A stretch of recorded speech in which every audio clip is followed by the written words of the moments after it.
Napaluhod si Romeo sa lupa dahil sa sobrang panghihina.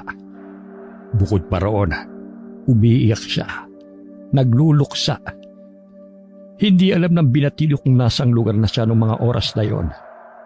Basta ang alam niya, malayo na siya sa dati nilang baryo, lalo na sa nasusunod nilang bahay. Gusto na rin niyang sumunod sa mga magulang at kapatid na namatay. Pero ang huling bili ng ina ang pumipigil sa kanya. Nagsakripisyo to para lang mabuhay siya. Kaya kahit tila pinagsakluban na siya ng langit at lupa, kahit halos wala na siyang natitirang lakas, ay pinilit niya pa rin makalayo sa lugar nila.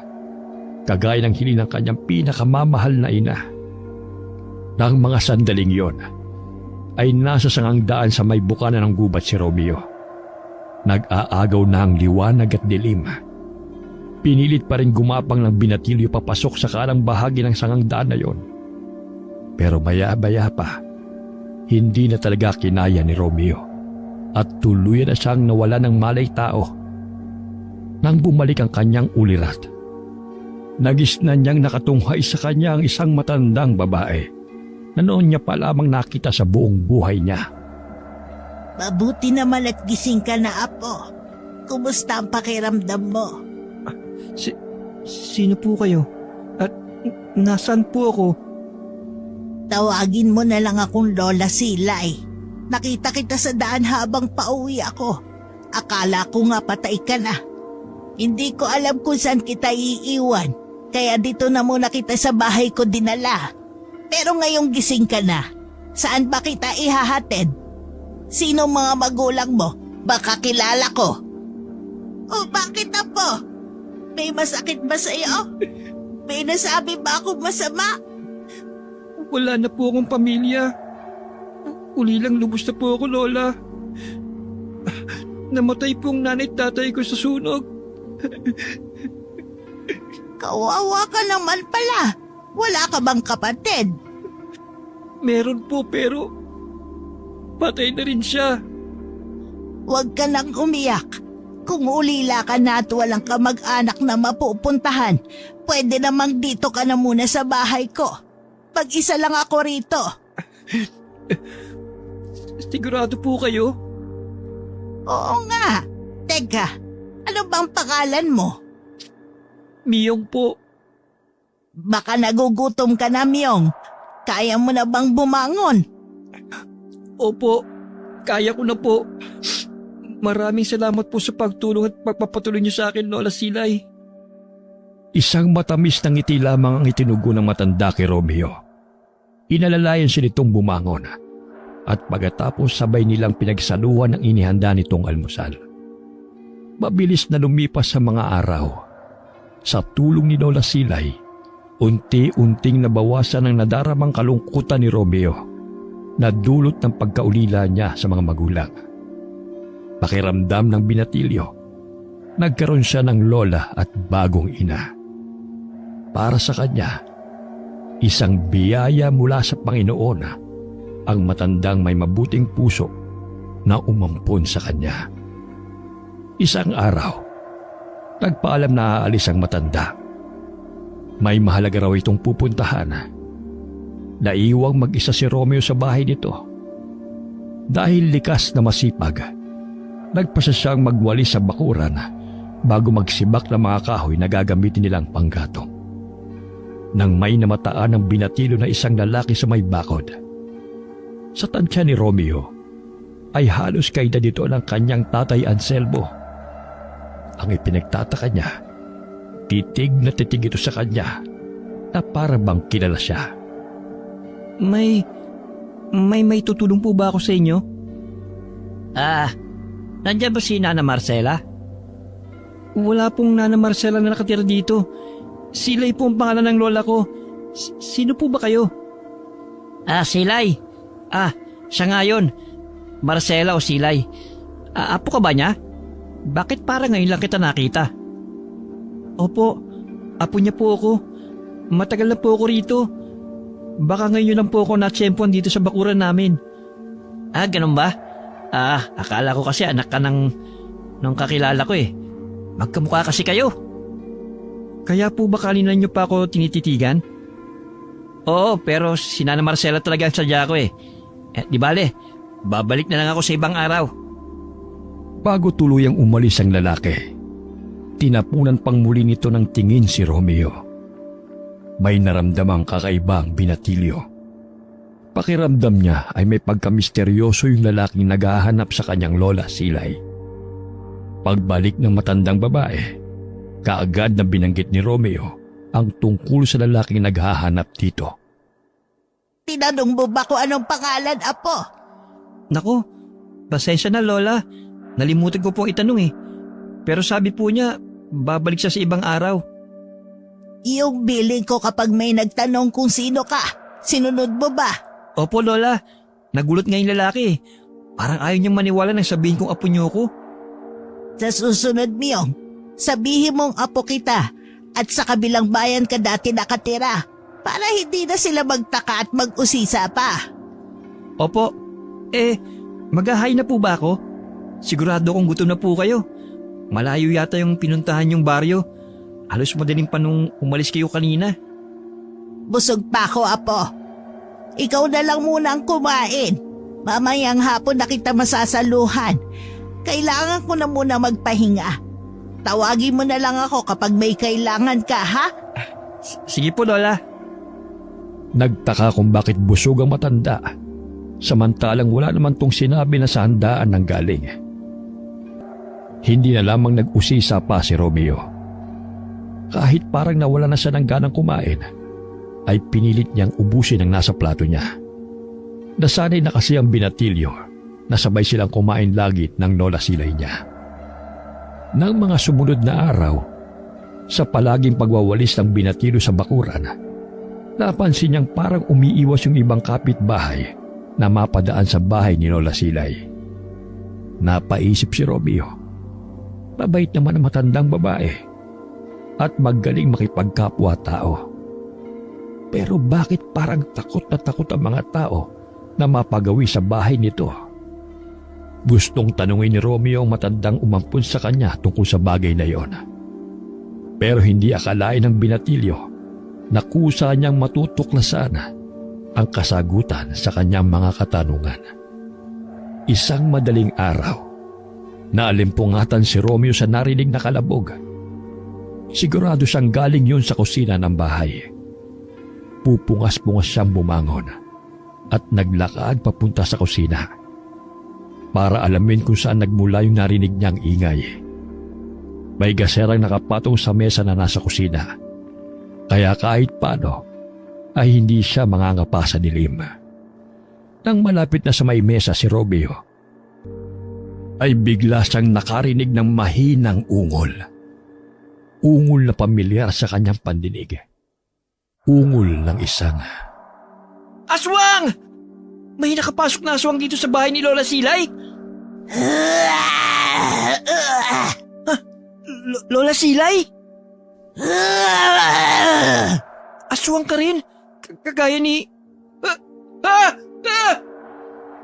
Apo, Miyong, huwag kang matakot. Si Lola pa rin ito. Hindi totoong aswang kayo. Baka nananaginip lang ako.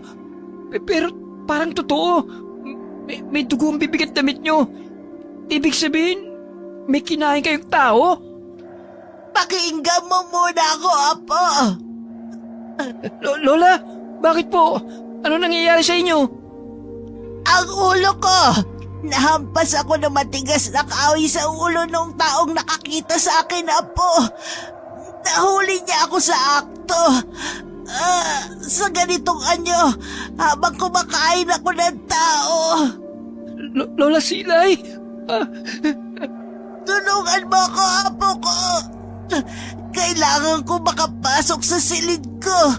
At kailangan walang makitang bakas ng dugo dito sa bahay. Dahil siguradong may mga pupuntang tao dito bukas, Miyong. Papatayin nila ako pag napatunayan nilang aswang ako. At indadamay ka nila, Apo. Sandali lang, Lola. Halika na po. Tutulungan kitang tumayo at alalayan papunta sa kwarto nyo. Salamat, Apo. Mas nanaig pa rin ang pagmamahal ni Romeo kay Lola Silay kesa sa takot sa kabila ng natuklasan niyang sikreto nito. Tinulungan niya ang matanda na linisin ang sarili. Siya rin ang gumamot sa sugat nito sa ulo. Pagkatapos ay nilinis naman niya ang kusina at iba pang bahagi ng bahay na nadaanan ng matanda para siguruhing walang bahid ng dugo na makikita mga tao. Kinabukasan ay hindi nga nagkamali ang sapantahan ni Lola Silay. 6:00 pa lamang ng umaga ay may mga tao nang naghahanap sa matandang umampon sa kanya. Pilit na kinalma ni Romeo ang sarili. Ipinakita niya sa mga tao na wala siyang nalalaman tungkol sa sinasabing aswang ng mga ito. Nasaan ang matandang yon? Palabasin mo siya dito! Natutulog po si Lola. Bakit niyo po siya hinahanap? Dahil siya ang aswang na pumatay sa kapitbahay kong buntis! Sigurado ako! Aswang ang lola mo! Po? Aswang? Si Lola? Imposible po yun. Hindi naman po siya umalis magdamag eh. Maaga kami naghahapunan at maaga rin po kami natutulog. Malamang hindi niya sasabihin sa'yo ang totoo dahil bata ka pa. Ayaw niya matakot ka sa kanya. Ano? Asa na si Nana Marcela? Kung talagang wala siyang kasalanan, kung talagang hindi siya aswang, bakit hindi niya kami harapin? Oo nga, tama! Tama yun! Tama! Palabasin mo siya! Hindi talaga aswang ang lola ko. Sandali lang po, tatawagin ko siya. Patutunayan ko po sa inyo na hindi totoo yung binibintang niyo sa kanya. Hindi mo na ako kailangan tawagin, Apo. Nandito na ako. Ano ba kailangan niyo at ang aga niyo mambulahaw? Patunayan mo sa aming hindi ka aswang ngayon din. At anong karapatan mo utusan ako, babae? Kung aswang ako, baka kanina ko pa kayo nilapa lahat. At kung aswang nga ako, di ba dapat lalo ka mag-ingat? Lola, kung aswang po kayo, dapat kinain niyo na rin ako. Kasi alam ko po kapag aswang, kahit sariling anak kinakain eh. Hindi na makikilala kahit kapamilya kapag naaatake na ng pagiging halimaw. Biyong, Apo. Ako na po nagsasabi sa inyo, hindi aswang ang lola ko. Isa lang siyang ordinaryong tao gaya natin. Hindi niya kayang manakit ng kapwa katulad ng ibinibintang nyo. Basta hindi kami titigil hanggat hindi namin nalalaman kung sino yung aswang na pumapatay dito sa lugar natin. At sa oras na malaman naming tama ang hinala namin, humanda ka na Marcela. Kanina pinagbibintangan mo ko, ngayon naman pinagbabantaan. Kung wala na kayong sasabihin, umalis na kayo sa pamamahay ko. Basta tandaan nyo to, kapag nakumpirma naming aswang ka, malilintikan ka sa amin pati ang apo mo. Huwag na huwag niyong idadamay ang apo ko at talagang magkakasubukan tayo. Lumayas na kayo! Layas! Kababakasan ng mukha at boses ni Lola Silay ng matinding galit. Nagpanting ang mga tenga ng matanda pagkarinig sa sinabi ng babae na idadamay si Romeo sa oras na mapatunayan ng mga ito na aswang nga si Lola Silay. Maging ang binatilo ay kinabahan sa biglang pagbagsik ng anyo ng matandang babae. Dahil doon kung kaya dali-dali nagsialisa ng mga taong sumugod sa bahay ng matanda. Ang malaking pagkakamali ng mga ito, tinandaan ni Lola Silay ang mga mukha ng susunod nitong mga biktima. Salamat sa pagtatanggol mo sa akin, Apo. Wala po yun, Lola. Hindi ko naman po hahayaang saktan kanila eh. Hindi ka na ba natatakot sa akin ngayon? Natatakot pa rin po. Pero alam ko pong hindi niyo naman ako sasaktan eh. Kasi kung gagawin niyo yun, dapat nung una pa lang. Halos 1 taon na rin po ako dito sa bahay niyo. Wala po kayong ibang pinakita sa akin at pinaramdam sa akin kundi kabutihan at pagmamahal. Biyong, Apo. Hanggat wala po silang pruweba, hindi ka nila pwedeng saktan. Kaya wag po kayo magpapahuli, Lola. Sa susunod na paglipad nyo, mag-iingat po kayo lalo. Oo, Apo. Maraming salamat sa paalala at sa pagtanggap mo sa akin kahit isa akong halimaw. Sa unang pagkakataon, sa loob ng 1 taong pananatili sa bahay ng matanda, ay hindi napigilan ni Romeo Nayakapin ng mahigpit si Lola Silay. Yakap na tanda ng pagtanggap, pasasalamat at pagmamahal. Ang matandang babae ay nagulat at hindi kaagad nakahinga sa ginawa ng binatilyong ampo nito. Pero maya-maya ay gumanti rin ng yakap si Lola Silay kay Romeo. Kinagabihan, gising pang binatilo nang umalis ng bahay si Lola Silay. Alam niyang aalis ito para mga swang na naman. Hindi niya maiwasang mag-alala para sa matanda. Naipanalangin na lamang ng binatilyo na sana'y huwag itong mahuli ng mga taong naghihinala na ito nga ang aswang na pumapatay sa kanilang lugar. Batid ni Romeo na kahit hindi kasalanan at hindi makontrol ni Lola Silay ang pagiging aswang, mali pa rin konsintihin niya ito. Lalo't alam niya na sa bawat pag-alis nito, ang kapalit niyon ay isa o higit pang buhay ng mga inosenteng tao. Pero malaki ang utang na loob niya kay Lola Silay. Bukod pa roon, napakabuti nito sa kanya. Kaya kahit nalaman niya ang tunay nitong pagkatao, tanggap niya pa rin ito bilang lola niya. At handa siyang protektahan ng sekreto nito sa abot ng kanyang makakaya. Kinabukasan, may dumating na hindi inaasahang bisita sa bahay nila. Kayo po yung naghahanap kay Lola nung nakaraang araw? Ako nga, pero hindi siya ang sadya ko, kundi ikaw. Ako po? Ano pong ibig niyo sabihin? May bagong biktima na naman ng aswang.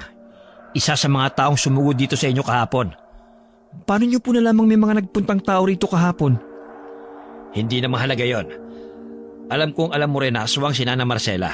At alam ko rin hindi kanya totoong kadugo. Hindi ko po alam ang sinasabi niyo. Isa akong albularyo. Nakumpirma ko mula sa aking gabay na hindi ka totoong apo na matandang aswang na nakatira sa bahay na yan. Gabay po? Oo, gabay. Dahil sa gabay ko at sa isa pang personal na dahilan kung bakit ko na lamang si Nana Marcela ay isang aswang. Isang mabangis na aswang. Pero lola ko po siya. Mabuti po siya sa akin. Kinupkup niya po ako at itinuring pong parang tunay niyang apo. Tama nga ang hinala ko. Nung unang beses pa lang kita nakita. Anak ka ni Anselmo. Ha? Bakit po kilala niyo yung tatay ko? Kaibigan ko siya. Kilala rin niya si Nana Marcela. Paano pong nangyari yun? Mahabang kwento. Pero kung talagang gusto mong malaman ang sagot, puntahan mo ako sa aking kubo. Gusto ko ring malaman kung paano napunta kay Nana Marcela ang anak ng aking kaibigan. Saan ko po makikita ang kubo niyo, Mang... Berting. Mang Berting na lamang ang itawag mo sa akin. Ano nga pala ang pangalan mo? Romeo po. Pero Myong po ang palayaw ko. Basta bumulong ka lang sa hangin, Myong. Kapag handa ka ng puntahan ako, susunduin ka ng gabay ko. Matagal nang nakalis si Roberto, pero nakatulala pa rin si Romeo. May pakiramdam ang binatilyo na marami siyang matutuklasang sekreto sa sandaling magtungo siya sa kubo nito. Hindi na siya nagulat nang malamang ginantihan ni Lola Silay ang mga taong nagbanta sa matanda. Sigurado siyang iisa-isahin nito ang mga taong yun hanggang sa maubos. Ang gumugulo sa isip ni Romeo ay ang sinabi ni Roberto na si Nana Marcela ay isang mabangis na aswang. Kinabukasan, hinintay muna ng binatilyo na makaalis ang matanda bago siya lumabas ng bahay. Kagaya ng bili ni Roberto, bumulong siya sa hangin at ilang saglit pa, nagulat si Romeo nang matanaw niya ang isang lumilipad na bagay sa himpapawid. Masyadong malaki yon para sa isang normal na ibon. Ang isa pang ikinamangha niya ay nang unti-unti itong lumapit sa kanya. Napansin ni Romeo na ibon nga yun. Parang isang malaking pabo na umaapoy ang buntot. Dahan-dahang bumaba ang nasabing ibon at pumuesto na parang nag-aanyayang sumakay siya sa likod nito. Natakot ang binatilyo dahil baka mapaso siya ng buntot nito. Pero nang maalala si Roberto at ang mga gusto niyang malaman, ay biglang naglaho ang lahat ng kanyang mga pag-aalinlangan. Nang sa wakas ay nakasakay na si Romeo sa likod ng malaking ibon na mukhang pabo, ay nagulat siya nang mabilis itong lumipad pataas. Muli siyang namangha dahil hindi man lang siya napaso sa umaapoy na buntot nito. Halos hindi na malayan ni Romeo kung gaano katagal ang naging paglalakbay nila. Nawili siya sa pagtingin sa mga ulap at sa magagandang tanawin sa ibaba habang lumilipad sila. Hanggang sa namalayan na lang niyang nasa isang bundok sila. Bumaba ang ibon sa gitnang bahay kung saan naroroon ang isang maliit na kubo. Napalilibutan ng iba't ibang klase ng halaman, mga boteng nakabitin at naglalakihang matandang mga puno. Dahil likas na magalang, hindi muna pumasok sa bakuran ng kubo ang binatilyo. Tinawag niya muna si Roberto. Tao po? Mang Berting? Nandito na pala kayo ni Bulalakaw. Halika, Myong. Pasok. Bulalakaw? Oo, Myong. Siya ang gabay ko na gumagabay din sa sagradong bundok na ito sa Isla ng Panay. Ibig sabihin, mula Negros ay dinala ko dito ng iyong gabay, Mang Berting? Baka hanapin po ako ni Lola. Huwag ka mag-alala. Ihahatid ka pabalik ni Bulalakaw. At hindi malalaman ni Nana Marcela na umalis ka, Myong. Pero, bakit dito mo napiling manirahan, Mang Berting? Dahil dito ako sinanay ng aking abuelo para maging isang mahusay na albularyo. At alam mo bang sa sagradong bundok na ito nanirahan ang Diyos na kamatayan at digmaan? Sinong Diyos na yun, Mang Berting? Si Sadapa. Bueno, para hindi ka na gaano magtagal dito, sisimulan ko ng pagkukwento sa iyo. Batali kaming magkaibigan ng tatay mo, si Anselmo. Dahil lahat ng atensyon niya ay nasa pamilya, hindi siya kaagad nakapag-asawa. Sa aming magkakaibigan, si Anselmo lang noon ang nanatiling binata. Kayo po? Ako ang pinakaunang nakapag-asawa. Maaga ako napaibig kay Lorena. Nasa na po siya? Bakit hindi niyo siya kasama dito sa kubo niyo, Mang Berting? Wala na siya. Mag-isa na lamang ako sa buhay. Pareho po pala tayong ulila na. Ako ang pumatay sa kanya, Myong. Kinitil ko ang buhay ng pinakamamahal kong si Lorena. Napatulala si Romeo sa mga narinig mula kay Roberto. Ang mapait at madilim na nakaraang matagal na niyang kinalibutan ay biglang nagsalimbayan sa kanyang isipan. Naalala niya kung paanong pinatay ng sarili niyang ama ang pinakamamahal niyang bunsong kapatid at kung paanong binihag din ito silang mag-ina dahil tinakasan na ito ng katinuan. Dahil doon ay hindi napigilang mapaluhan ni Romeo at sa labis na paghihinagpis, ang mga munting pag-iyak niya ay nauwi sa malakas na panaghoy. Myong, anong nangyayari sa'yo? Naalala ko lang pong pamilya ko, Mang Berting. Si tatay, si nanay, at si Lito. Ikinalulungkot kong malaman na ulila ka na rin gaya ko. Pero, paano nangyari yon? Si Santiago, ang tiyuhin mo. Hindi ka ba niya kinupkop? Wala na rin po siya. Pinatay po siya ni tatay dahil akala niya may relasyon sila ni nanay. Kaya pinatay niya rin po ang kapatid ko. Imposible. Hindi yun magagawa ni Anselmo. Maliban na lang kung katulad ko rin siyang nahawaan ng pagiging aswang. Po? Nahawaan din po kayo katulad ni tatay? Oo, Myong. Dahil ako ang nagyaya nun sa kanya na magtungo sa isang piyestahan sa lugar kung saan ka ngayon naninirahan. Mang Berting? Si Nana Marcela ang matandang umampun sa'yo. Siya ang nangyanggaw sa amin ng tatay mo. Hindi po totoo sinasabi niyo. Totoo, Romeo. Maniwala ka. Hindi mapagkakatiwalaan si Nana Marcela. Hindi ka ligtas sa puder niya. Pero halos 1 taon na po ako sa bahay niya. Bakit hindi niya po ko hinahawaan? Yan ang aalamin natin. Isa lang natitiyak ko. Darating ang araw na gagawin niya rin sa iyo ang ginawa niya sa amin ni Anselmo.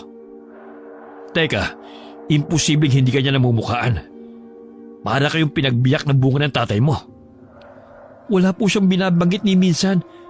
Basta puro pagmamahal lang po pinaparamdam sa akin ni Lola Silay mula nang tumira ako sa bahay niya. Posibleng napamahal ka na rin talaga sa kanya. Lalo't mag-isa lang siya sa buhay at iniiwasan pa ng mga kapitbahay. Pero hindi pa rin tayo nakakasiguro, Romeo. Mabangis na aswang ang matandang yon dahil nagmula sa lahing Bangkilan. Bangkilan? Na aswang? Oo, kaya kailangan masugpo na ang kasamaan niya. Bumalik ka rito, Myong. Tutulungan kitang makuha ang isang pambihirang mutya. Ano po yung mutya, Mang Berting? At para saan? Pagbalik mo, ipapaliwanag ko sa'yo. Kailangan mo na umalis. Si Bulalakaw nang bahala sa'yo. Basta mula ngayon, maging mapagmasid ka at lalong mag-ingat kay Nana Marcela. Hindi na malaya ni Romeo kung gaano katagal na ang naging paglalakbay nila ni Bulalakaw pabalik ng Negros. Abala ang isip niya tungkol sa napakaraming bagay. Hindi makapaniwala ang binatilyo sa mga nalaman mula kay Roberto. Hindi na rin niya naitanong kung paano naging albularyo ito at nakaligtas sa pangahawa ni Lola Silay dito. At lalong hindi makapaniwala si Romeo na ang matandang nagligtas ng buhay niya ay siyang ugat ng pagkasira ng kanyang pamilya. Na ito pala ang naging dahilan para malaso ng isip ng tatay niya na naging sanhi upang kitlin nito ang mga buhay ni na Santiago at Lito. At dahil sa pagiging halimaw ni Anselmo, nawala rin ang pinakamamahal na ina ni Romeo. Bago umalis ang gabay ni Roberto, yumukod dito ang binatilyo bilang pasasalamat at pagbibigay galang. Pagtingin niya sa orasan ay nagulat ang binatilyo. Yun din kasi ang oras ng pag-alis niya patungo sa sagradong bundok na kinaroroonan ng kubo ni Roberto. Sa kabila ng nadarabang paghihinagpis, hindi pa rin napigilan ni Romeo na mapangiti dahil sa pagkamangha. Nangako siya sa sariling babalik muli sa kubo ni Roberto. Gusto niya ring maging katulad nito na isang mahusay na albularyo. Laking pasasalamat ng binatilyo na hapon na nang bumalik sa bahay si Lola Silay. Pero nagulat siya nang makitang may kasama itong batang babae. Nasa tansya niya ay nasa edad 12 anyos pa lamang. Sino po siya, Lola? Nakapagluto ka na ba, Apo? Sigurado kasi ako nagugutom na si Lita. Lita? Oo, Myong. Katulad mo, natagpuan ko rin siya na walang malay sa may gubat. Kaya tinulungan ko at inuwi ko rito. Habang nasa daan kami, bumalik na ang ulirat niya at nalaman kong ulila na rin siya. Kaya dalawa na kayong apo ko. Mahalin mo sana at ituring na parang tunay mong kapatid si Lita, Myong. Opo. Sandali lang la. Maghahain na po ako para makakain na tayo. Lalo na si Lita. Salamat, Apo. Napakaswerte ko talaga sa'yo. Napakabait mong bata at habang nagkakaedad lalong gumagandang lalaki. Alam mo ba, kahawig mo yung naging bisita namin nung minsan may piyesta rito. Talaga po? Oo, pero ang alam ko taga malayong baryo siya. Ikaw naman sa karating baryo lang nakatira, hindi ba? Opo, Lola. Baka nagkataon lang po nakahawig ko siya. Sige po. Pupunta na po ako sa kusina. Lita, sandali lang Kakain na tayo, ha? Oo nga pala, Myong. Baka magtaka ka. Hindi pala kwento itong si Lita. Napilit ko lang magsalita kaninang nagtanong ako tungkol sa pamilya niya. Marahil ay gaya mo, masaklap din na naging karanasan niya dahil sa pagkaulila. Ganun po ba? Hindi bale, kakausapin ko po siya palagi at kukwento ko ng magagandang bagay. Pwede ko po ba siyang ipasyal paminsan-minsan? Saka na lang, Apo. Huwag mo na munang hahayaang makita ng mga tao si Lita. Hindi kasi natin alam. Baka may naghahanap pala sa kanya na nagtatangka sa kanyang buhay. Hindi ako makakapayag na isa man sa inyo ay mapahamak. Naiintindihan ko po. Huwag po kayong mag-alala. Mula ngayon, aalagaan at poprotektahan ko po si Lita. Salamat naman kung ganon, Myong. Marahil dahil naalala ni Romeo kay Lita ang yumaong bunsong kapatid, kaya magaan agad ang loob niya sa dalagita. Kumuhang muli ng tiyempo ang binatido na wala si Lola Silay. Dahil hindi niya gustong iwanang mag-isa doon si Lita, ay nagpasya siyang isama ito sa sagradong bundok. Doon lamang kasi kontrolado ng gabay ni Roberto ang oras. Hindi niya alam kung anong mangyayari sa dalagita habang wala siya. Bago umalis, kinausap muna ni Romeo si Lita. Lita? Gusto mo mamasyal? Saan naman, Kuya Myong? Medyo malayo pero maganda ron. Talaga? Sige, basta kasama kita kahit saan gusto kong puntahan. Pero may hihilingin sana ako bago tayo umalis. Ano yun? Pwede bang sikreto lang natin to? Lalo na yung lugar na pupuntahan natin. Huwag mong sasabihin kay Lola ha. Kasi pag nalaman niya, baka di na tayo ulit payagan sa susunod. Pangako, Kuya Myong, hindi makakarating kay Lola. Salamat, Lita. Basta, halika na. Huwag kang bibitaw sa kamay ko ha. Pupunta muna tayo sa may puno ng akasya. Tapos bubulong sa hangin si Kuya. Doon tayo susunduin ng kaibigan ko. Huwag ka matatakot sa kanya ha. Isang matamis na ngiti lamang ang itinugon sa kanya ng dalagita. Pero pagdating ni Bulalakaw, ay bigla itong napasigaw sa takot. Mabuti na lamang at kaagad na natakpan ni Romeo ng mga kamay ang bibig ni Lita. Saka lamang niya tinanggal ang mga iyon nang tuluyan na itong kumalma. Ang takot na nadarama ng dalagita ay unti-unting napalitan ng pagkamangha. Lalo na makumbinsi niya itong sumakay sa likod ni Bulalakaw. Nakakamangha naman ang kaibigan mo, Kuya Myong. Saan at paano mo siya nakilala? Siya ang gabay ng aking ama-amahan, Lita. Ama-amahan? Pero akala ko ulila ka na rin tulad ko. Totoo yun. Kailan ko lang din nakilala si Mang Berting at nalaman kong kaibigan pala siya ng aking ama. Talaga? Anong klaseng nilalang siya? May kapangyarihan ba siya kaya may alaga siyang katulad ni... Ano palang pangalan nitong kaibigan mo, Kuya Myong? Siya si Bulalakaw. Bulalakaw? Ang ganda ng pangalan niya. Sana palagi mo akong ipasyal sakay kay Bulalakaw. Oo naman. Basta hindi malaman ni Lola. Palagi tayo makakapunta sa kubo ni Mang Berting sa sagradong bundok. Huwag kang mag-alala. Hindi ko sasabihin sa kanya. Isa pa, natatakot talaga ako kay Lola Silay. Lagi ko kasing napapaniginipan na isa siyang halimaw. Sa panaginip ko, siya raw ang kumain sa mga magulang ko. Lita? Alam ko panaginip lang yun, pero parang totoo. Pero minsan, nakukonsensya ako. Kasi mabait siya sa akin. Sa atin. Siya ang tagapagligtas natin, Kuya Myong. Tama ka. Kaya huwag ka na matakot sa kanya. Isa pa, panaginip lang yun, Lita. Hindi yun ang realidad. Pero paano kung magkatotoo? Ano ka ba? Alisin mo yan sa isip mo. Tingnan mo, malapit na tayo sa may ulap. At nakikita mo rin ba yung mga tanawin sa ibaba? Ang ganda, di ba? Oo nga, ang ganda. Abot kami na natin ng mga ulap, Kuya Myong. Hindi man natin sila masisilip mula rito? Yung pamilya natin. Di ba pagkatapos ng mga ulap, langit na? Baka naman, pwede rin natin silang bisitahin. Sa tingin ko hindi pwede. May limitasyon lang ang pwedeng puntahan ni Bulalakaw. Mga kabundukan lang ang kanyang nasasakupan, Lita. Hindi tayo pwedeng humiling nang higit pa sa pwede niyang ipagkaloob.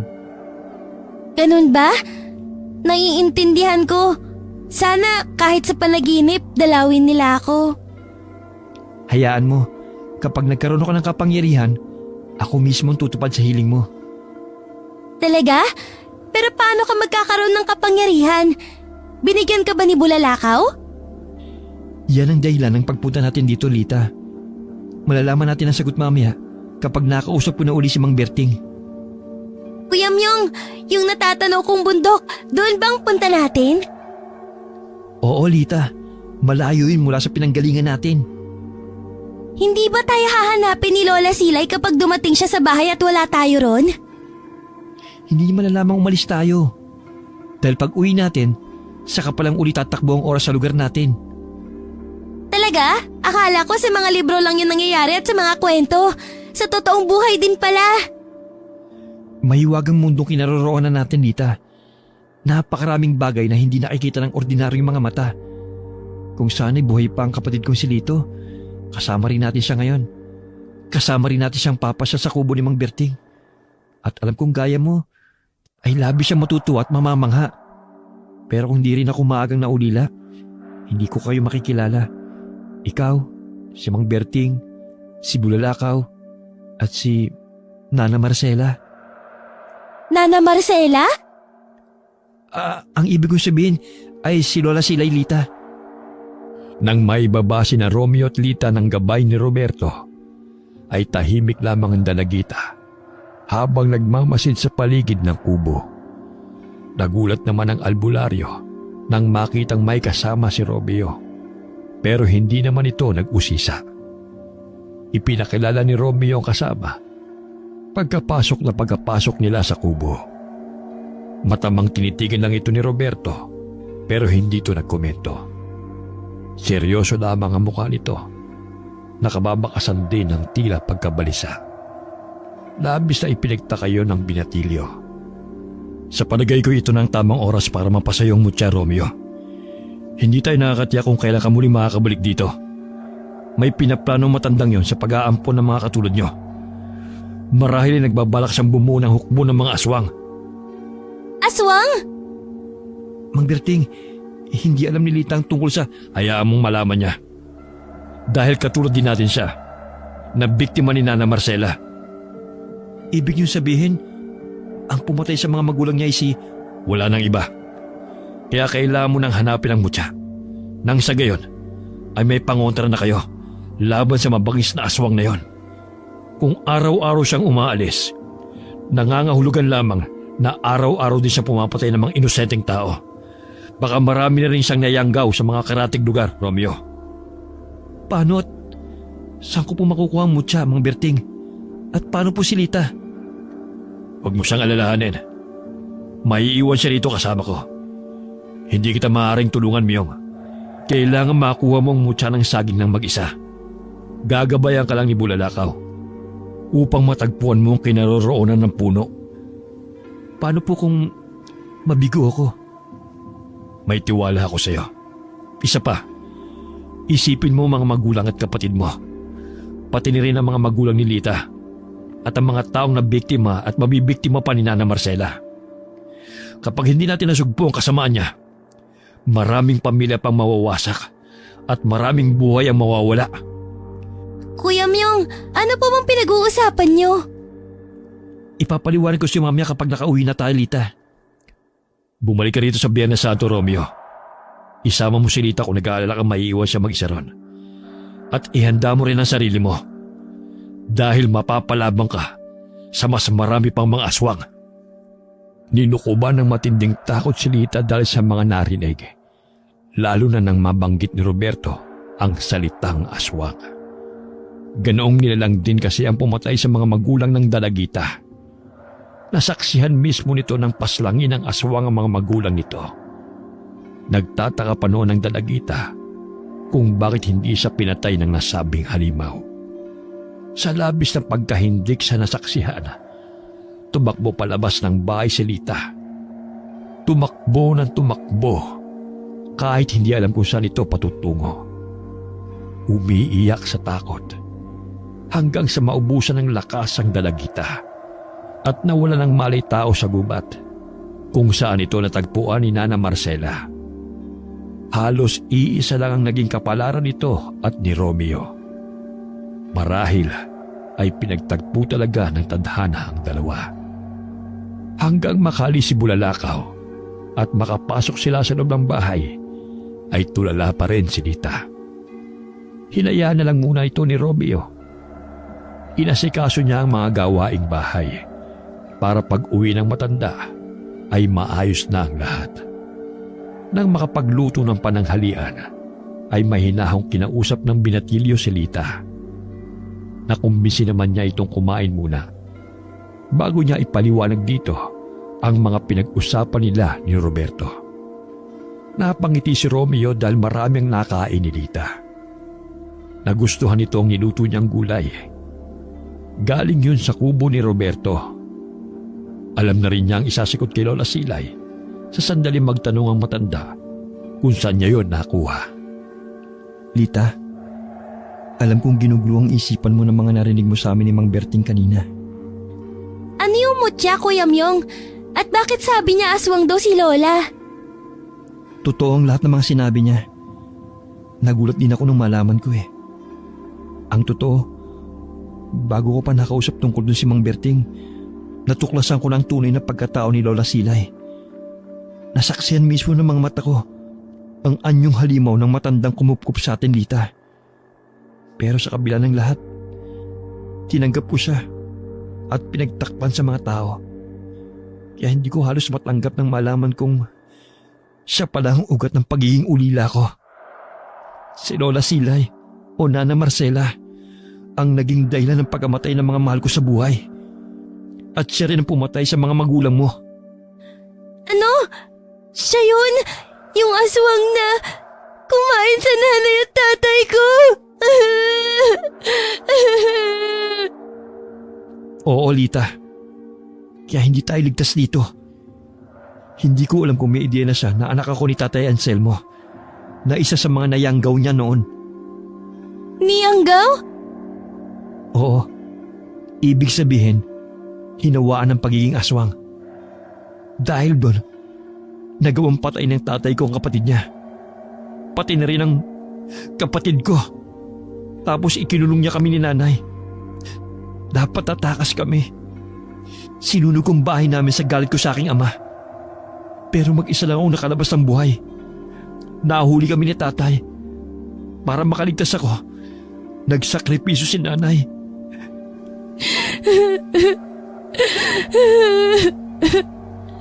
Kuya Myo! Kaya hindi ko siya mapapatawad, Lita. Ipaghihiganti kong pamilya ko. Pati na rin ang mga magulang mo. Lalong-lalo na ang kapatid kong kinatay at kinain ng sarili naming ama. Dala ng matinding lungkot at paghihinagpis, mahigpit na nagyakapan ang dalawa. Nangako sina Romeo at Lita na dadamayan nila ang isa't isa. Nagkasundo rin silang mananatili muna sa poder ni Lola Silay para hindi tumakalatang alam na nila ang katotohanan.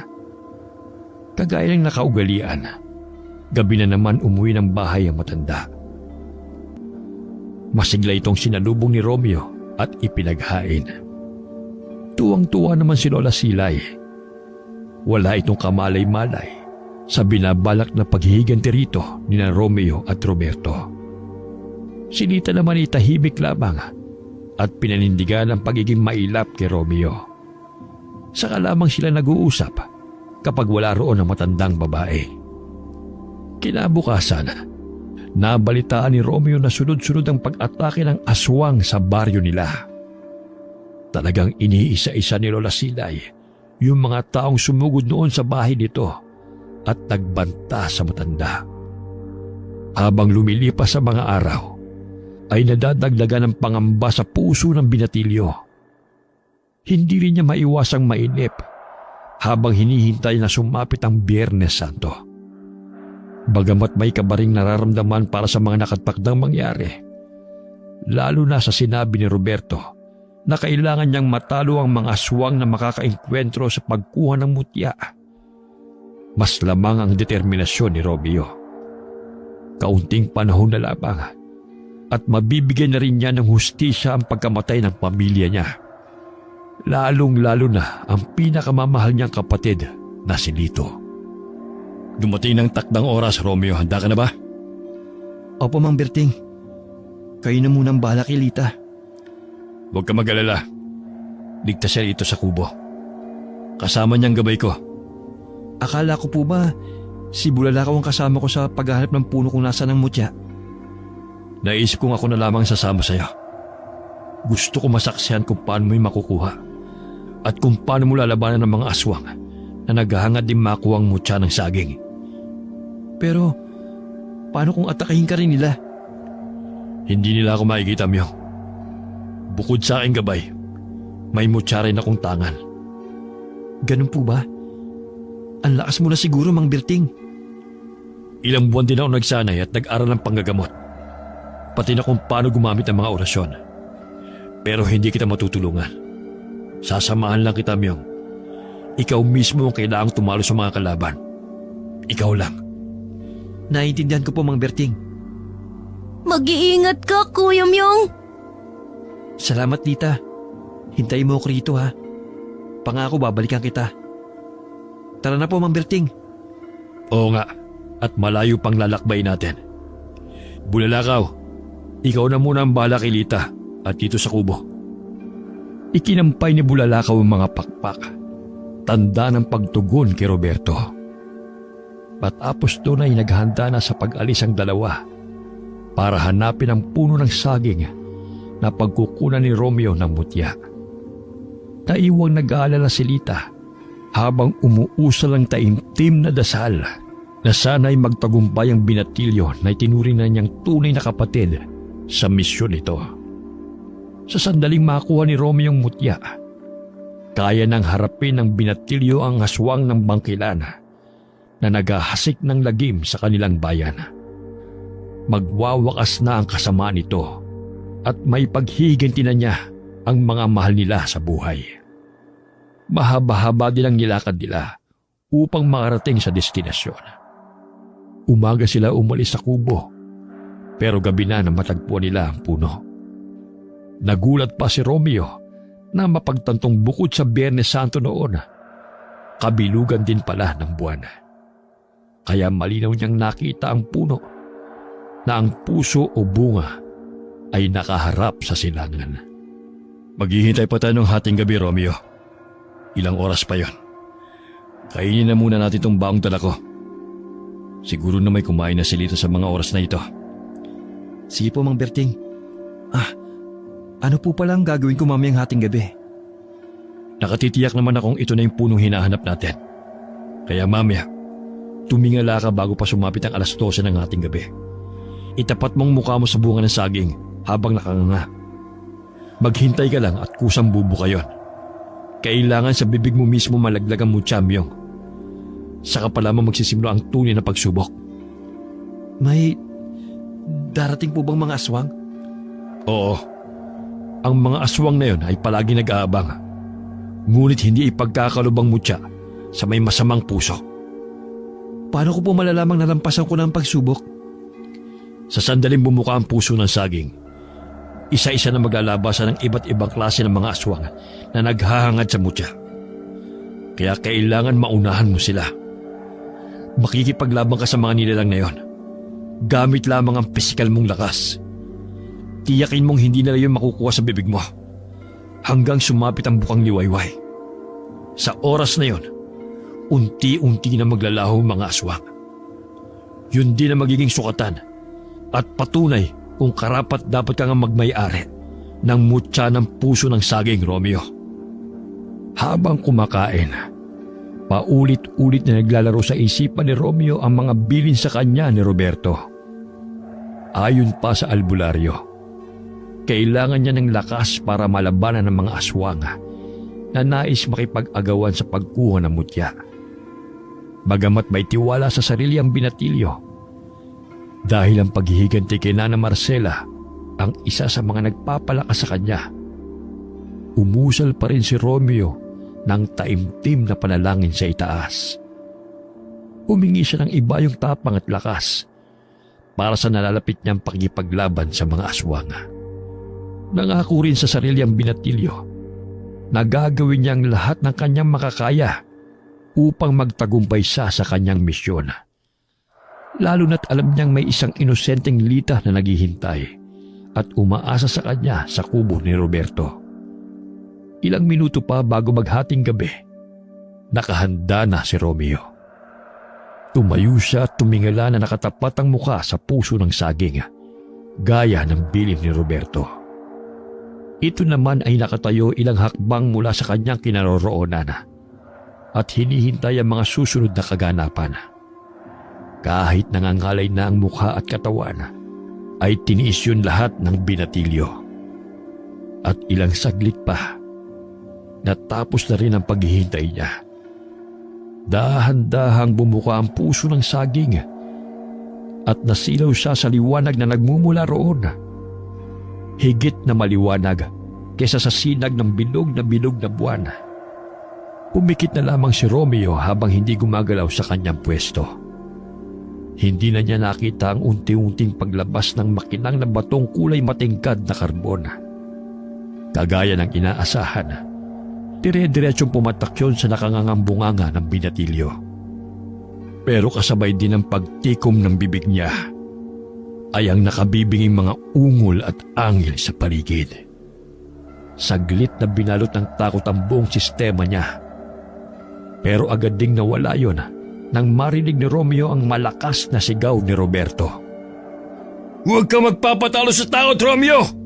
Kahit anong mangyari, huwag na huwag mong hahayaang makuha nila sa iyong mutya! Hindi yan pwede mapunta sa masama! Kapag nangyari yun, papaslangin ka nila! Pati ako, mapapatay na nila, lalo't hindi ko kasama ang aking gabay! Matutuntun nila pati ang kubo ko kung nasa sina Bulalakaw at Lita!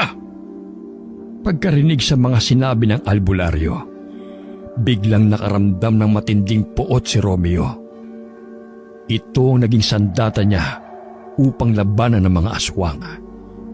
Nagawa nga niyang hindi ibuka ang bibig hanggang sumapit ang bukang liwayway. Pero hindi siya nakaligtas sa mga kalmot at kagat ng mga aswang. Palibhas ay pisikal na lakas lamang ang gamit niya dahil hindi pa napapasa kanya ang mga taglay na kapangyarihan ng nakuha niyang mutya. Dahil tadtad ng sugot ang buong katawan at dala na rin ang labis na pagod, nawala ng malitaw ang Binatilyo. Pero bago tuluyang nagdilim sa kanya ang lahat, nagawa niya pang lunukin ang mutya ng saging. Sa tulong ng gabay ni Roberto, mabilis niyang naiuwi sa kubo ang Binatilyo. Nang makita ni Lita si Romeo, ay kaagad yung pumalahaw ng iyak. Lalo na nang makitang duguan at tadtad ng sugat ang buong katawan ng Kuya Myong nito. Kuya Myong!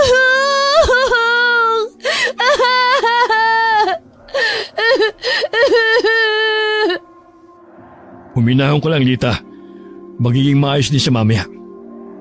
Pero puno po na sugat ang buong katawan niya, Mang Berting. Huwag kang mag-alala. Pagagalingin si Romeo ng tangan niyang mutya. Ibig sabihin, Tamang naiisip mo. Nagtagumpay nga si Romeo.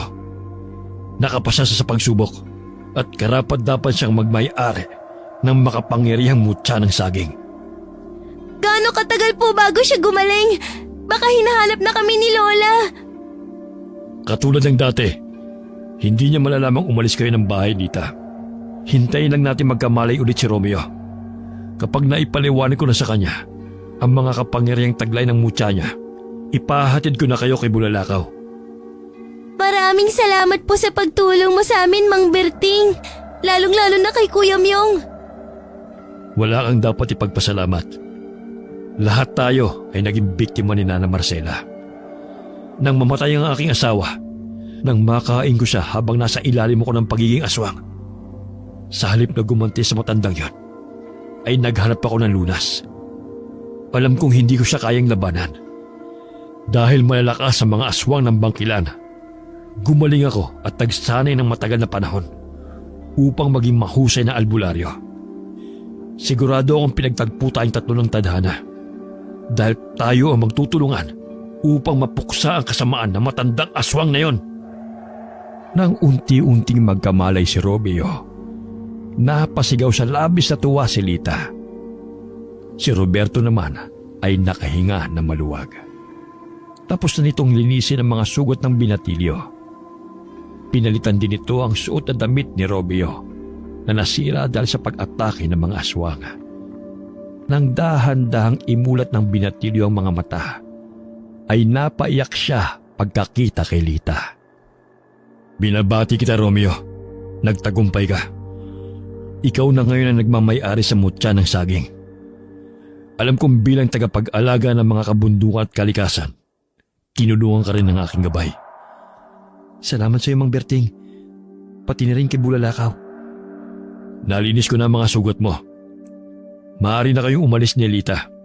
Magpalit ka na lang kagad ng damit mo pag uwi niyo ron, para hindi magtaka si Nana Marcela. Salamat at ligtas ka, Kuya Myong. Bago kayo makarating sa bahay ni Nana Marcela, magaling na ang mga sugat mo sa tulong ng tangan mong mutya. Handa ka na ba sa susunod mong misyon? Ang harapin ng aswang na dahilan ng pagkamatay ng mga mahal mo sa buhay? Mang Berting, may utang na loob pa rin kami sa kanya. At puro kabutihan ang pinakita niya sa amin ni Lita. Inaasahan ko na mag-aalinlangan ka. Hindi mo naman kailangan magmadali. Lalo't hindi mo pa kabisado ang paggamit sa mga kapangyarihan nang kayang ibigay sa iyo ng tangan mong mutya. May kakayahan itong Tagalpo at sa Bulag Biyong. Magagamit nyo sa pagtakas at pakikipaglaban mo kay Nana Marcela. Kapag hiningi na ng pagkakataon, hindi ka na rin basta tatabla ng bala, taga at iba pang klase ng pananakit sa katawang lupa. Tatandaan ko po yan lahat. Maraming salamat sa tulong niyo, Mang Berting. Sige na. Kayo na pa kayo nihinta ni Bulalakaw. Dahil sa taglay mong mutya, mararamdaman ko kaagad kapag kailangan nyo ng tulong.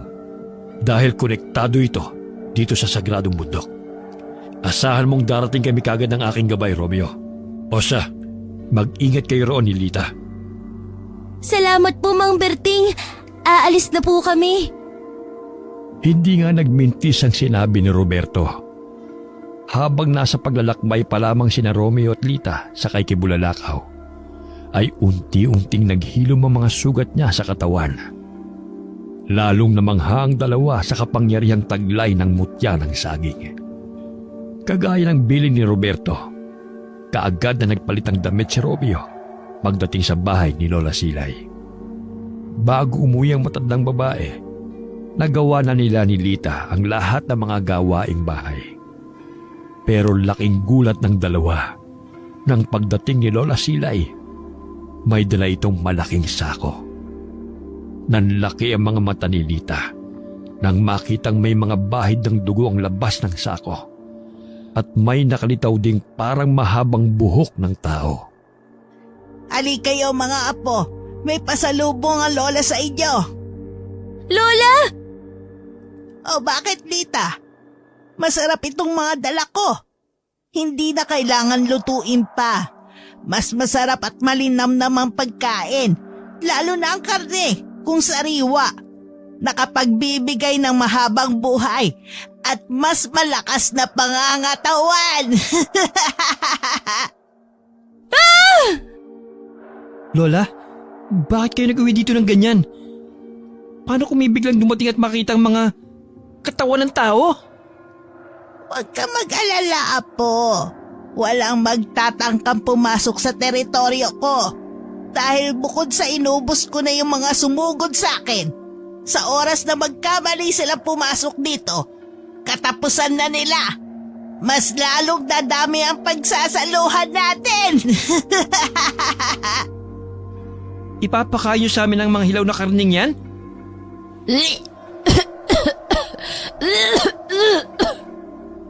Bakit hindi? Mga apo ko kayo. Dapat lang na kung anong pagkain ko, yun din ang kakainin ninyo. Pero Lola, ayaw po namin maging... Aswang? Bakit ayaw mo, apo? Magiging mas malakas ka pa kesa sa inaakala mo. At maaari ka rin magkaroon ng buhay na walang hanggan. Tignan niyo si Lola. Matanda na pero napakalakas pa rin. Kayang-kaya ko pang makipagbuno sa 10 katao. Kahit pa puro lalaki at may armas. At kapag naging kagaya kayo ni Lola, hindi na kayo masasaktan ni man mga apo ko. Hindi! Ayoko maging kagaya nyo! Halimaw!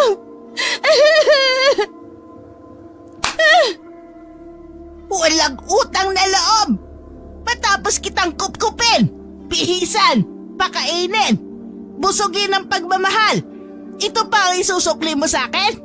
Halimaw pa rin ako sa paningin mo? Tama na po, Lola. Huwag niyo pong saktan si Lita. At ikaw, Romeo, akala mo ba'y hindi ko alam ang totoo na anak ka ni Anselmo? Lola Silay?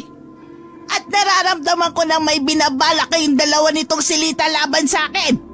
Ang hindi ko pa alam ay kung sinong kasabwat ninyo na lumalason sa utak nyo.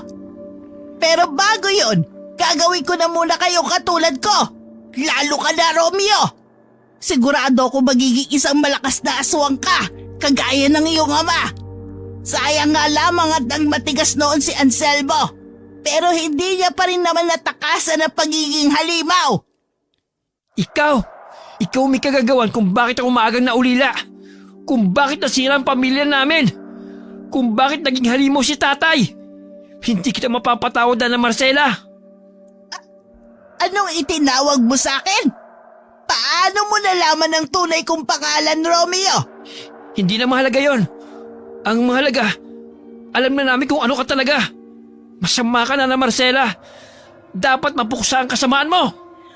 At ano naman ang magagawa ng isang lampang gaya mo laban sa akin? Hindi ako basta aswang lang, Romeo.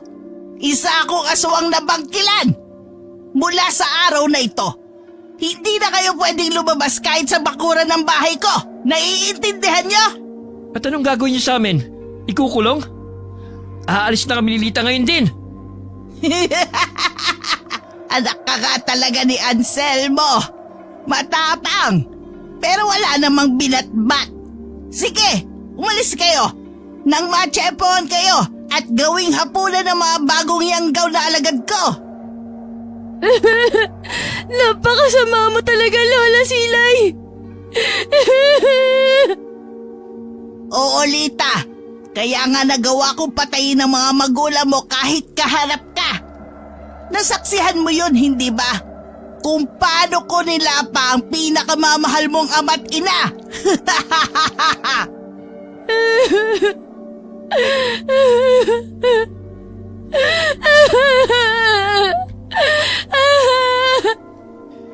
May hangganan din ang kasamaan mo, Nana Marcela. Isinusumpa ko. Magbabayad sa mga ginawa mo. Ako mismo ang pupuksa sa'yo. Kailangan mo muna maging aswang, Romeo. Para naman kahit papano, may lakas ka para labanan ako. Kaya kainin mo na to, apo. Kainin mo to! Ayoko! Ilayo niyo yan sa bibig ko! Ayoko maging aswang gaya mo! Tama na po, Lola! Kuya Myo! Malahimik ka riyan, Lita. Huwag ka mainip dahil sabay kayong makakatikim ng karne ng tao ngayong gabi. Kapag nangyari yun, hindi na kayo mag-iisip umalis dito sa pamamahay ko. Hindi nyo na ako iiwan, mga apo ko. Magsasama tayo habang buhay bilang isang masayang pamilya. Gagawin nating aswang ang lahat ng tao sa baryong ito. Pati na rin ang mga karating lugar. Kahit anong pagpalag ni Romeo at pakiusap ni Lita sa matanda, hindi nila ito napigilan. Bago matapos ang gabing yun, ay tuluyang nayanggaw ni Lola Silay ang dalawa. Pero sa tulong ng mutya ni Romeo, hindi siya tinablan ng pagiging aswang. Tanging si Lita lamang. Mabilis na umepekto rito ang ginawa ng matandang aswang na kumupkup sa kanila. Katulad ng plano ni Lola Silay.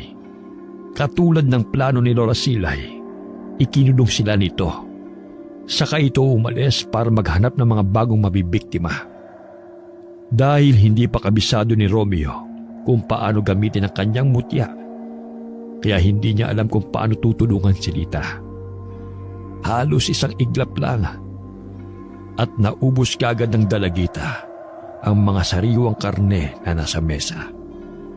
Nang tangkain itong kagatin ang binatilyo, nagtaka siya sa kakaibang lakas na biglang lumukob sa kanya. Noon niya napagtantong unti-unti nang gumagana ang kapangyarihan ng mutya. Dahil doon ay nagawa niyang igapos at pakalmahin si Lita.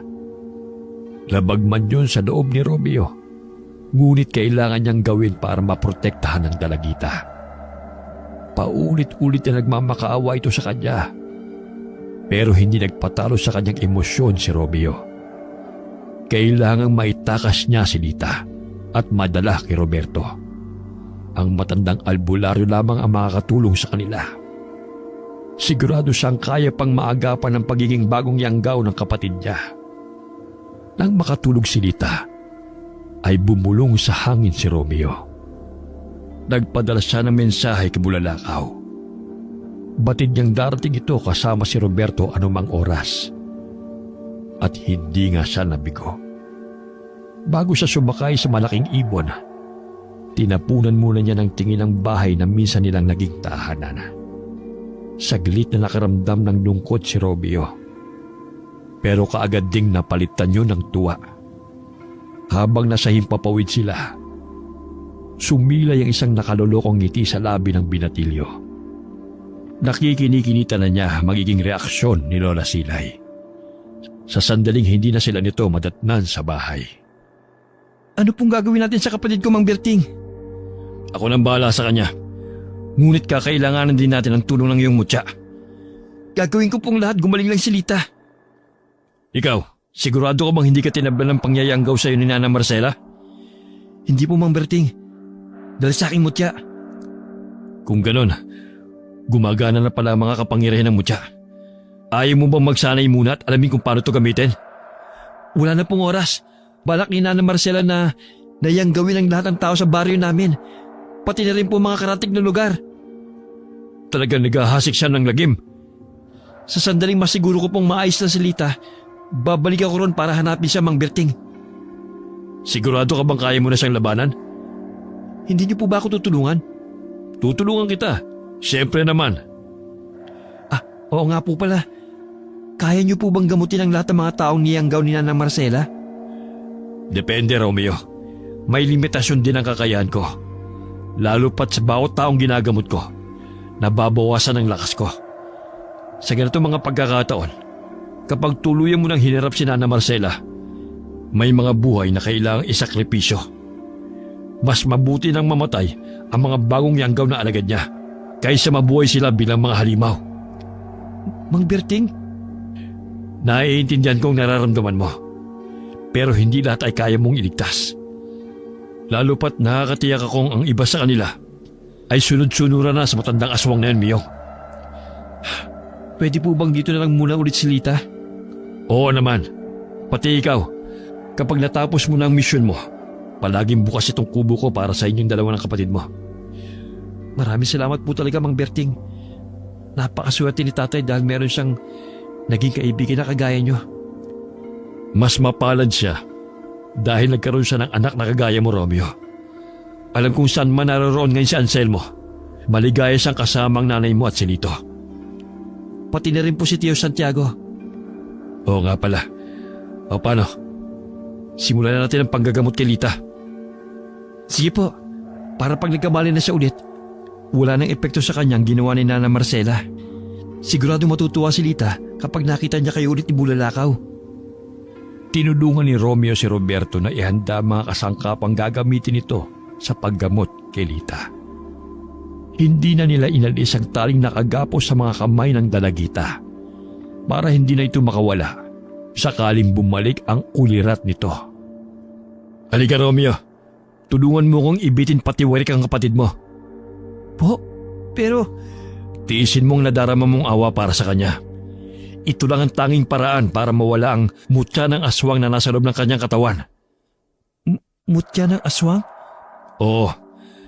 Kaya bilisan na natin bago pa tuluyang lumaki ang halimaw na nasa loob ni Lita. Sa sandaling sambitin ko ang orasyon, Makakaramdam ng matinding pananakit ang tiyan ng kapatid mo.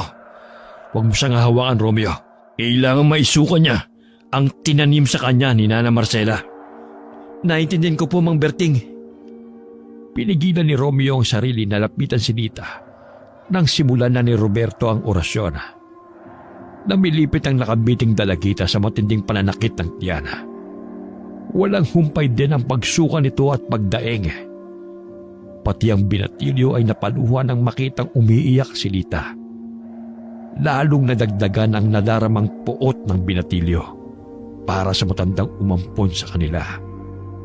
Naisumpa niya sa sariling tatalunin at tatapusin na niya ito sa oras na muli sila magkaharap. Hindi tumigil sa pagbigkas ng mga salitang hindi maunawaan ni Romeo ang matandang albularyo. Hanggang sa unti-unting sumuka si Lita ng malapot at maitim na likidong may nakakasulasok na amoy. Napatakip na lamang sa ilong ang binatilyo upang hindi siya maduwal. Nang tuluyang maisuka ni Lita ang isang itim na sisiw, ay saka pa lamang tumigil si Roberto sa ginagawa nito. Lita?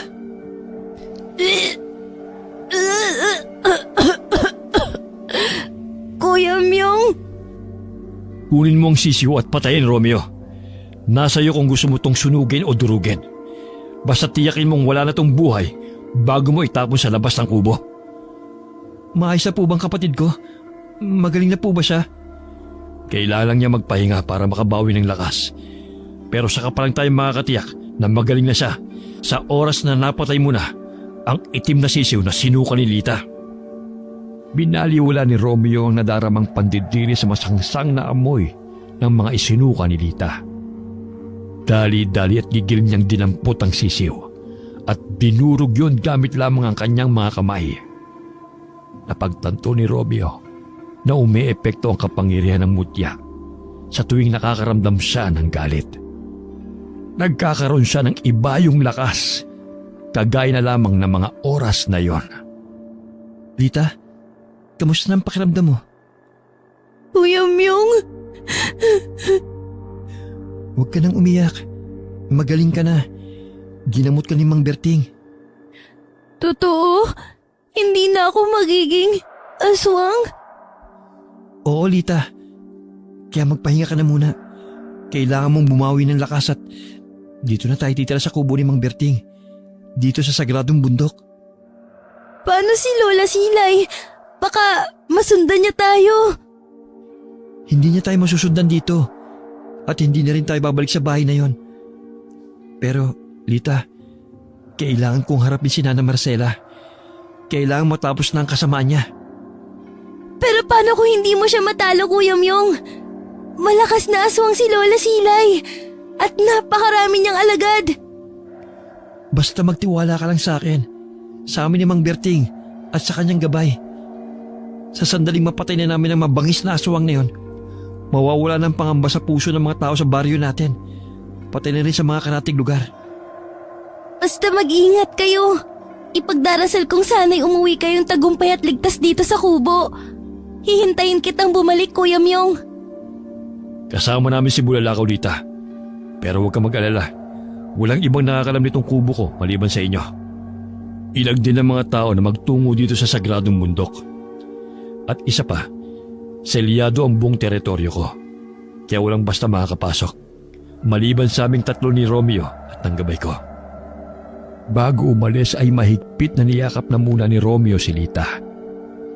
Nakikita niya talaga sa dalagita ang kapatid niyang si Lito. Masaya ang binatilyo dahil pakiramdam niya ay nagkaroon siya muli ng dahilan upang magpatuloy sa buhay. Sa oras na magtagumpay sila ni Roberto, matiwasay silang makakabalik sa kubo nito at tahimik na mamumuhay na bilang isang masayang pamilya. Kasama ang gabay nitong kaya silang ipasyal ni Lita kahit saan nila naisin. Nagulat si Romeo nang halos isang iglap lang ay naroon na sila sa baryo ni na Lola Marcela. Simbilis ito ng totoong bulalakaw na nagpapakita paminsan-minsan sa kalangitan. Napukaw ang atensyon ng binatilyo nang malalakas sa sigawan ng mga tao sa baryo. Nang igala niya ang paningin, Nanlaki ang kanyang mga mata sa mga nakita. Nagtatakbuhan ng mga tao habang nagsisigawan dahil hinahabol ng mga nilalang na sa tingin niya ay mga bagong yanggaw. Nagsimula na. Kapag naagat ng mga bagong yanggaw ang mga natitirang tao dito sa baryo, tuluyan ang magiging pugod ng aswang ang lugar na ito. Ano pong dapat natin gawin, Mang Berting? Ang mga bagong yanggaw ay tatablan pa ng Tegalpo at sa Bulag, Romeo. Pero mahihirapan kang gamitan yon ang matandang aswang na kumupkup sa inyo. Sa Bulag? At Tigalpo? Hindi ko po alam ang mga yon at hindi ko pa po nasusubukan. Hipnotismo at kapangyarihan upang hindi ka makita lalo na sa dilim, Romeo. Huwag ka mag-alala. Sa oras ng panganib, tutulungan ka ng mutya. Ako nang bala sa mga bagong aswang. Hanapin mo si Nana Marcela. Mag-iingat po kayo, Mang Berting. Oo. Hayaan mo at sabay tayong babalik sa kubo ko. Sana magtagumpay ka. Sa mga kamay mo na kasalalay, ang kaligtasan ng mga tao sa baryong ito. Ang mga natitirang taong hindi pa nayayanggaw ni Nana Marcela. Sinubukan ni Romeo kung gagana na ba ang kapangyarihan ng mutya. Ginawa na lamang niya ang paraan ng pagtawag sa gabay ni Roberto. Pero hindi sa hangin bumulong, kundi sa mutya mismo na tangan niya. Habang naglalakad ang binatilyo, may nakasulubong siyang isang grupo ng mga bagong aswang. Naghanda siya para labanan ng mga ito. Pero sa kanyang pagtataka, ay nilampasan lamang siya ng mga iyon. Napangiti si Romeo nang mapagtantong gumana na ang kapangyarihan ng mutya para sa Bulag. Habang hinahanap niya si Lola Silay, nanlumo si Romeo nang madaanan ng mga taong nakahandusay sa daan na natitiyak niyang mga biktima ng mga bagong aswang na kanyang nakasalubong. Gusto man niyang tulungan ng mga taong hinahabol ang aswang, pero mas kailangan niyang unahin si Lola Silay. Ang aswang na ugat ng lahat ng mga pagpatay, karahasan at kaguluhan. Maya-maya ay tila may bumubulong sa kanya na magtungo sa sangang daan kung saan siya nito natagpuan noon. Sa tulong ng mutya ng saging, mabilis lamang na nakarating doon si Romeo at hindi nga siya nagkamali. Naroon nga ang matandang aswang kasama ang 3 pang grupo ng mga bagong yanggaw. Halos lahat ay pamilyar ang mga mukha sa binatilyo. Mga residente ng baryong iyon na ginawang alagad ni Nana Marcela. Nana Marcela! Miyong, apo ko! Sabi ko na nga ba't susundan mo si Lola eh? Bumalik lang ako para patayin ka! Patayin ako? Talaga? At paano mo naman gagawin yon, iho? Baka hindi mo pa ako nalalapitan eh. Pinagpepiestahan ka na nitong mga alagad ko. Teka lang, paano nangyaring hindi ka tinablan ng yanggaw? At nasa na nga po kung si Lita, ang kapatid mo? Hindi mo malalaman kung nasan siya. At hindi mo na makukuha ulit si Lita. Talagang nagmana ka nga sa tatay mo, Romeo. Sabihin mo sa akin, sinong kasabot mo para pagtangkaan ang buhay ko? Sino? At bakit ko naman sasabihin sa inyo kung sino? Pero kilala mo siya, Nana Marcela. Isa sa mga nayanggaw mo nung kasama ng tatay ko. Huwag mong sabihin, si Roberto. Ang hangal na yon. Kung ganon, siya yung tinutukoy mo nun na lalaking naghahanap sa akin. Ang pagkakataon nga naman, mukhang sabay ko pa kayong ireregalo sa mga bago kong alagad ngayong gabi, Romeo. Tamang-tama. Sigurado akong hinihintay na si Roberto ng pamilya niya sa impyerno. At ng kaibigan niyang hangal din, kagaya niya na si Anselmo. Nang marinig ang pangalan ng ama, ay biglang nagngit-ngit si Romeo.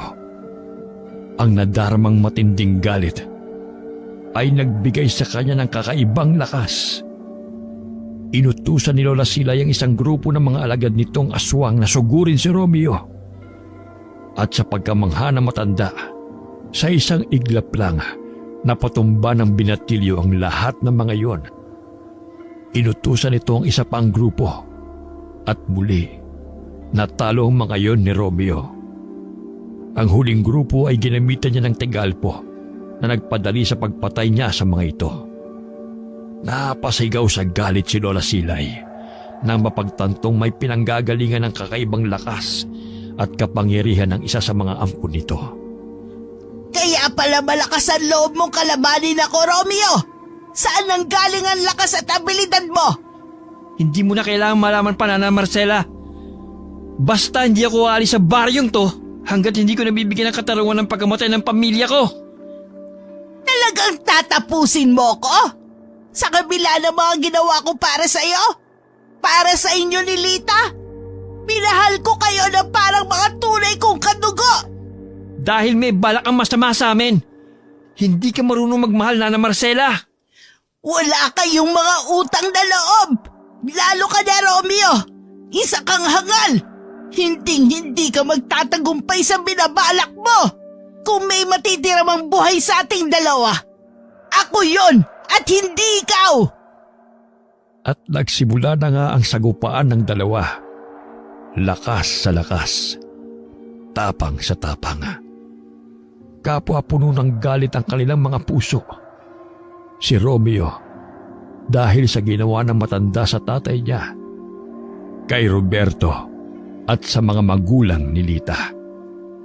Si Lola Silay naman, dahil sa pagtataksil ng mga inampon at itinuring na tunay nitong mga apo. Napagtanto ni Romeo na tama nga ang sinabi ni Roberto. Kakaiba ang lakas ng isang aswang ng bangkilan.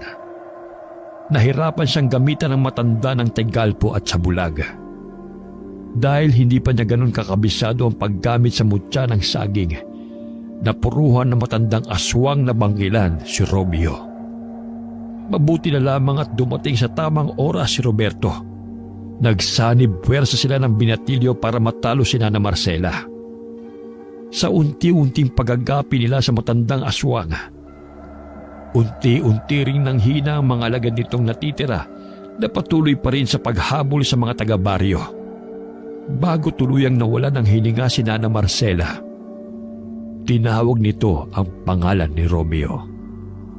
Romeo! Apo! Sana'y mapatawad niyo ako ni Lita. Humihingi din ako ng tawad sa iyo, Roberto. Totoong minahal ko kayo ni Lita, Apo. Lalong-lalo ka na, Romeo. Lola Marcela. Tapos na rin sa wakas, Romeo. Matatahimik na rin ang baryong ito.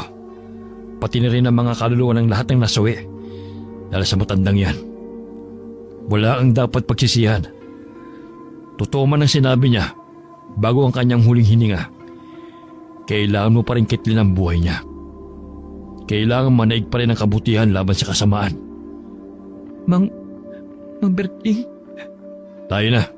Naghihintay ng aking gabay at naghihintay na rin sa atin si Lita sa kubo. Salamat. Paalam na sa'yo, Lola Silay. Habang sakay kay Bulalakaw, umiiyak ang puso ni Romeo.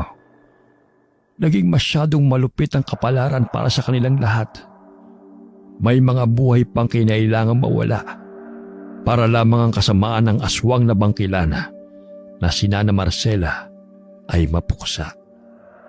Nang ibinalita nila kay Lita ang mga nangyari, hindi napigilang mapaiyak ng dalagita. Sa kabila ng mga natuklasan at ginawa sa kanila ng matandang aswang, ay totoong napamahal din ito sa dalagita. Nang makabisa na ni Romeo ang paggamit sa mga kapangyarihan ng mutya, tinupad niya ang pangako kay Lita. Natutulungan itong makita at makausap muli ang mga magulang. Naging masaya at payapa ang buhay ng magkapatid sa kubo ni Roberto. Madalas silang mamasyal sakay kay Bulalakaw. Tinulungan din ni Roberto si Romeo na magsanay bilang isang mahusay na albularyo. Wakas. Napaluhod